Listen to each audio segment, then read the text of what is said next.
ഇന്ന് ഞങ്ങളെ വീട്ടിൽ നോമ്പുതുറയാണ്. ഇതൊക്കെ നോക്കിയിട്ട് വരാം. ഉന്നക്കായുണ്ട്, ചിക്കൻ റോൾ റെഡിയാക്കി വെച്ചിട്ടുണ്ട്, നെയ്പത്തിരി ഉണ്ടാക്കുന്നുണ്ട്, കപ്പ ബിരിയാണി റെഡി ആയിട്ടുണ്ട്. ഇഷ്ടമാണോ? എനിക്കിഷ്ടാ. ചിക്കൻ ബിരിയാണി ഇവിടെ സെറ്റായിക്കൊണ്ട്, കടുകളെല്ലാം പൊരിച്ചു വെച്ചിട്ടുണ്ട്, ഫ്രൂട്ട്സ് എല്ലാം ഡിസൈനില് ഒരുക്കി, ബത്തക്ക റെഡി ആയിട്ടുണ്ട്. ഞാൻ ഷട്ടിൽ ബാറ്റ് കളിച്ചു ഇക്കാക്കാന്റെ കൂടെ. ഞാൻ പഠിക്കായിരുന്നു. മോനൂസ് ബൈക്ക് ഓടിച്ച് കളിച്ചു. സൂപ്പർ. ഞാൻ അകത്തൊന്ന് നോക്കുമ്പോൾ ഉമ്മ ഖുർആൻ ഓതുമായിരുന്നു.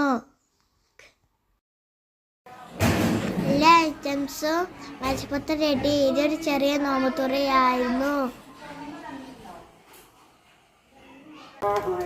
ബാഗ് കൊടുക്കുമ്പോഴാണ് ഇക്കാക്കി അമ്മി വരുന്നത്. ഞങ്ങളെല്ലാവരും നോമ്പ് തിന്നു. കടികളൊക്കെ രസമുണ്ടായിരുന്നു. ഞാൻ പുറത്തൊന്ന് നോക്കുമ്പോൾ ആകാശമെല്ലാം സൂപ്പറായിരുന്നു. നിങ്ങൾക്ക് ഇഷ്ടപ്പെട്ടോ? പള്ളിയിൽ പോയി വന്നു. പിന്നെ കളിക്കാൻ തുടങ്ങി. ഇന്നത്തെ വീഡിയോ ഇത്രേ ഉള്ളൂ. ഇഷ്ടപ്പെട്ടെങ്കിൽ ലൈക്ക് ചെയ്യുക, സബ്സ്ക്രൈബ് ചെയ്യുക.